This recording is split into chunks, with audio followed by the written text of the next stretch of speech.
Hello everyone! Good evening po sa ating lahat. Narito na naman si Len para sa ating 100 day ng ating sharing ng devotion video, and congratulations sa ating lahat.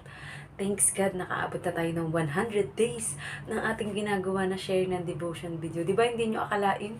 Kahit ako nagugulat na wow Lord, thank you, nakaka 100 days na pala kami ng pag-sharing ng devotion video. And a very good news that today, ayan na, ibahagi po natin sa marami nating mga kakilala, kaibigan at churchmate at kamag-anak ang atin pong daladala na pasalubong mula sa Pilipinas na pinagmamalaki ng aming isla, ang daing na ayungin. Ayan, specially made ng aking kapatid na si Mayang or si Maria Lani. Ayan, and sa aming mga taga-barangay na gumagawa ng mga ganyan na daing na ayungin, ayan, so proud of you. Ayan, at syempre pinagmamalaki natin ang produkto ng ating bayan. Ayan, sa Binangonan na Rizal or sa isla ng Talim Island. So, bago po tayo dumako sa ating pag-share ng devotion video, wag natin kakalimutan ang manalangin at magpasalamat sa ating Panginoong Diyos sa kalakasan sa buhay. And ayan,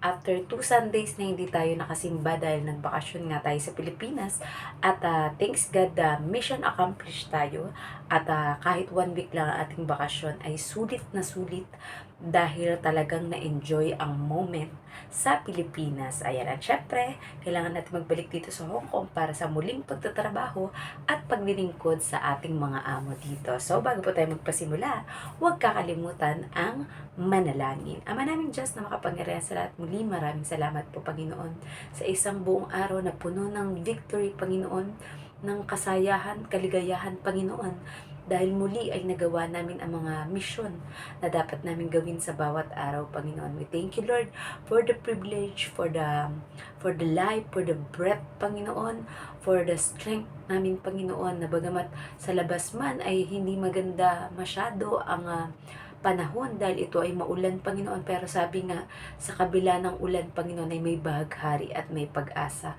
At kung sa iba man ay nakakalungkot ang ulan, meron na mga magsasaka o may mga pananim na natutuwa dahil sa mga patak ng ulan na nagtutubig sa kanilang mga halaman upang ito ay tumubo, Panginoon.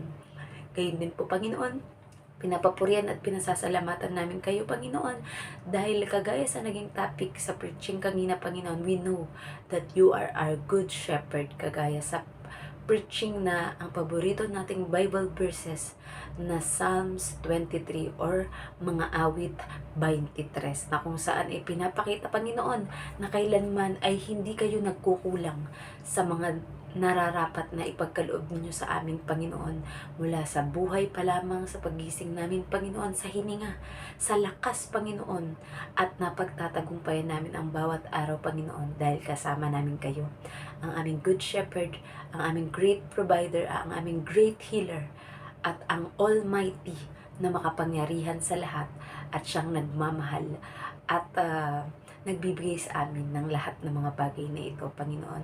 Nawa ay maging kaligayahan din ng aming puso, Panginoon, na masunod ang inyong kalooban, Panginoon, at ibahagi hindi lamang ang mga pisikal na bagay na mayroon kami o kayamanan, Panginoon, o talento, kundi pati ang aming pananampalataya ay maibahagi namin sa mga tao na nangangailangan nito, Panginoon.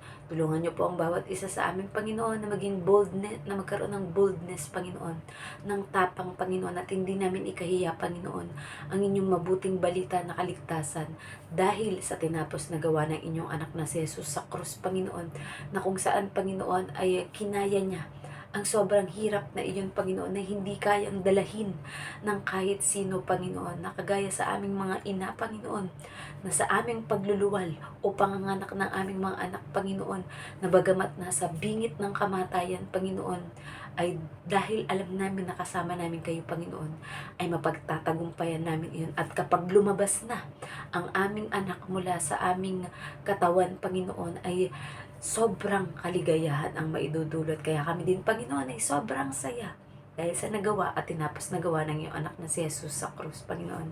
Kaya din, salamat sa banal na Espiritu na kahit kailan ay hindi kami iniiwan, Panginoon, at nagpoprotekta sa amin sa anumang mga nasa paligid namin, Panginoon, na maaaring makasira o makapagpahamak sa amin, Panginoon.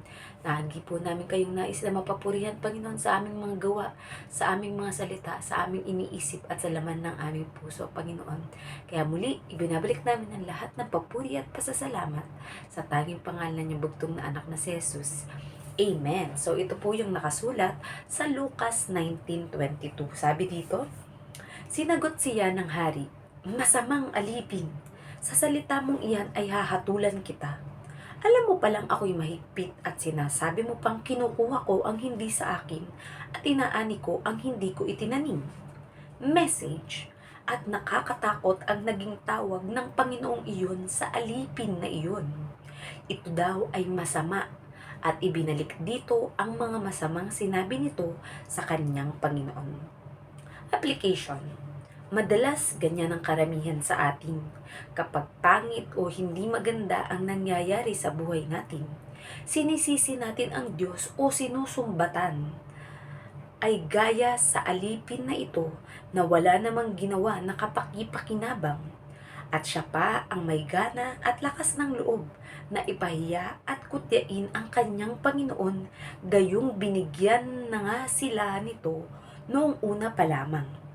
Bago natin sumbatan o sisihin ang Diyos sa mga hindi magandang nangyayari sa buhay natin, manahimik muna tayo. Mag-isip at analisahin natin kung bakit nagkaganoon.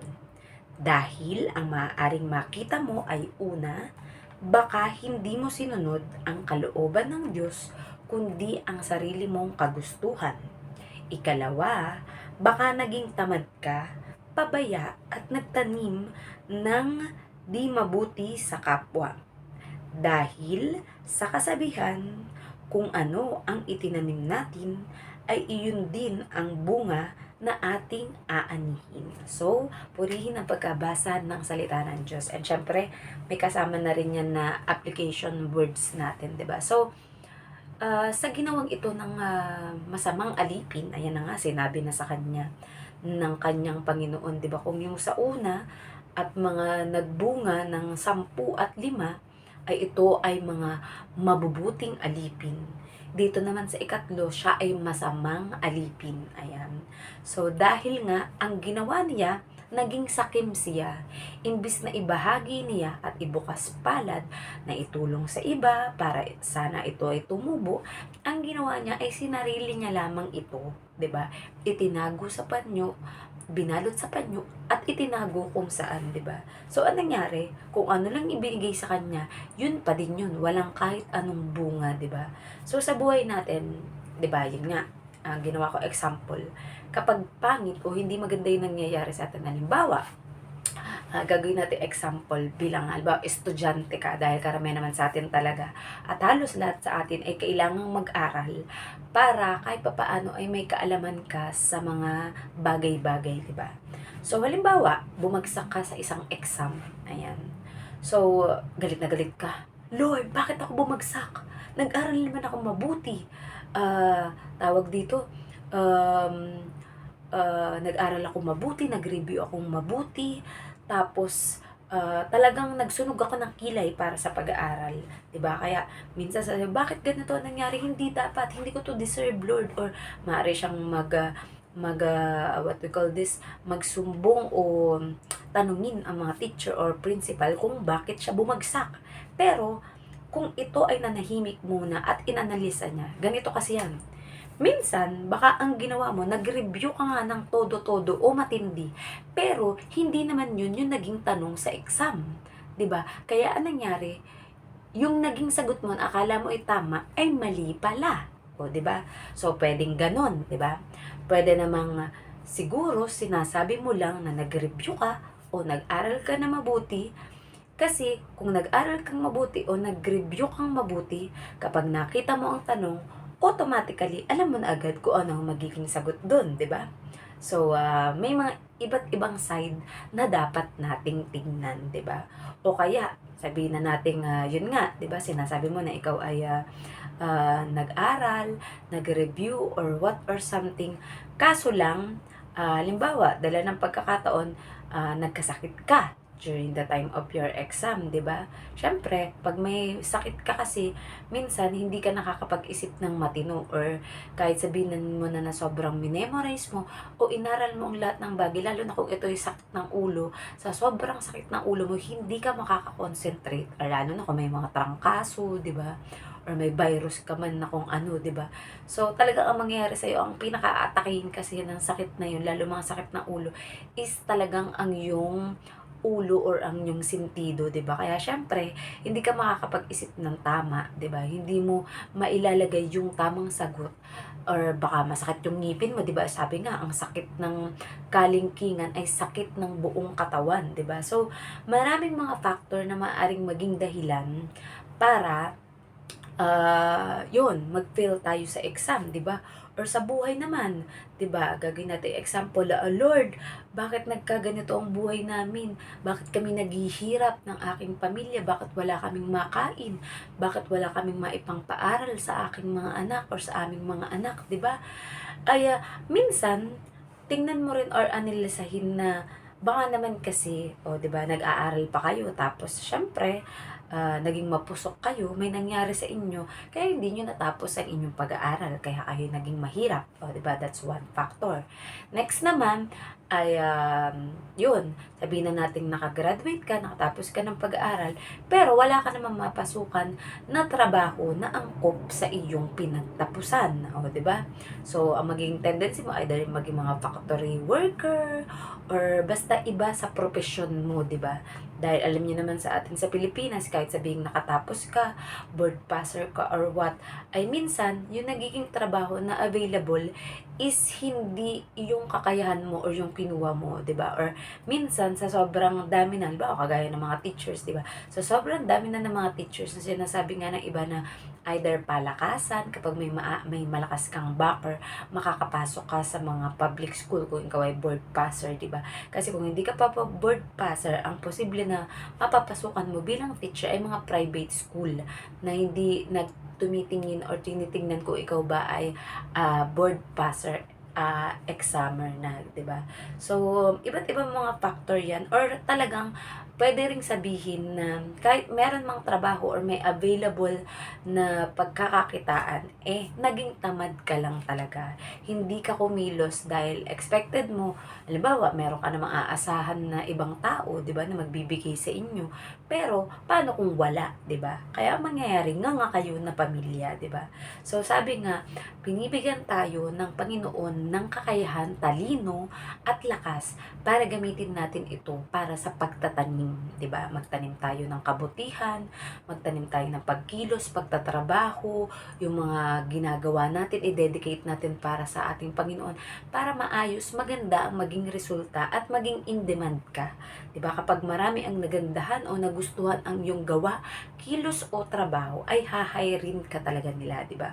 Makikita itong tao to, masipag to, kaya hahirin ko to, 'di ba? Kung kinakailangan ko siyang taasan ng sweldo, tataasan ko ang sweldo nito, 'di ba? So ganun kasi 'yun, 'di ba? Kaya bago natin sisihin ang ating Panginoon, ay analisahin muna natin yung different side of the story or the situation at makikita natin na hindi naman ang Diyos ang may kasalanan o may gawa kung bakit nagkaganon yung naging flow ng buhay mo, kundi ikaw mismo, ikaw ang nagdesisyon kung bakit ka napunta sa sitwasyon na yan dahil sinunod mo ang sarili mong kagustuhan instead na ang kalooban ng ating Diyos ang ating sundin. Kaya, di ba, hindi natin dapat sisihin ang ating Panginoong Diyos dahil ang ating Panginoong Diyos, binigyan na niya tayo ng lahat ng pangailangan natin.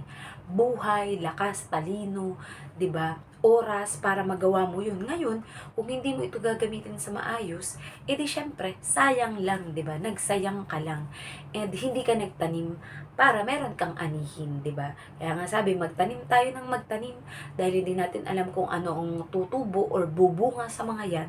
Basta mahalaga, nagtanim ka ng nagtanim dahil pasasaan ba at mag-aani ka rin. So, ang lagi nating i-pursue at ating laging gawin ay magtanim ng kabutihan, pagtulong, pagmamahal at pagpapatawad sa ating kapwa, kagaya ng ginawa ng ating Panginoong Diyos para sa atin. Nang sa gayon, ang ating Panginoong Diyos ang nag-aani na kung sino ang mga gumagawa ng ayon sa kalooban niya, eh syempre may security na tayo kapag kinuha na ng Panginoon ang ating buhay at espiritu na ito sa mundo, ay alam na natin at secured na tayo na sa kaharian ng Diyos ang ating kapuputan. So, naman po ay may natutunan kayo sa ating sharing ng devotion video at tayo po ay mag-end into closing prayer. Ama namin Diyos na makapangyarihan sa lahat, muli maraming salamat po Panginoon. Alam po namin Panginoon na sa bawat nangyayari sa aming buhay Panginoon ay may maganda kayong plano sa amin.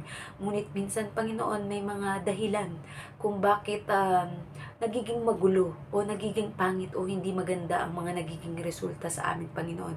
Yun ay dahil kadalasan sa amin Panginoon ay sinusunod ang sarili naming kagustuhan Panginoon, ang sarili naming desisyon na nauuwi Panginoon sa hindi magandang resulta o bunga Panginoon.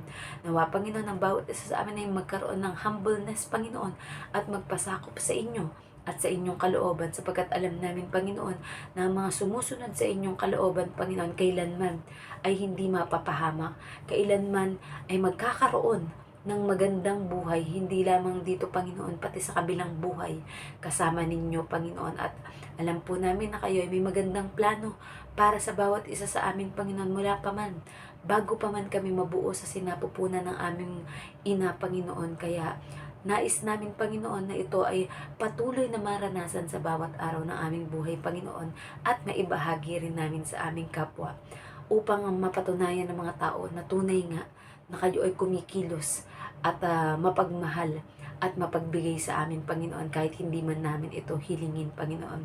At anuman pong mga financial problem ng bawat isa Panginoon, physical or health problem Panginoon, we know that you heal by the stripes and wounds of your Son Jesus Christ Panginoon. All of us were healed Panginoon. Sa mga hindi man namin mabanggit na mga pangalan Panginoon, kayo po ang nakakaalam kung sino ang aabot Panginoon ang aming mga panalangin na ito Panginoon sa buong mundo at sa lahat ng panig ng mundong ito Panginoon. Gayon din po Panginoon, ang aming spiritual life Panginoon ay patuloy niyong patibayin at palakasin Panginoon sa bawat araw Panginoon upang anumang hamon o bagyo ng buhay Panginoon ay aming mapagtagumpayan Panginoon. At lalong higit Panginoon, ang aming pakikisalamuha o pakikitungo sa aming kapwa socially Panginoon ay patuloy niya ring patibayin Panginoon, nang sa gayon Panginoon ay maakay namin Panginoon ang aming kapwa tungo sa kaligtasan na nagmumula sa inyong anak na si Jesus Panginoon. At nang sa gayon Panginoon ay maranasan nila Panginoon ang ganda ng buhay na kapag kayo ang kasama.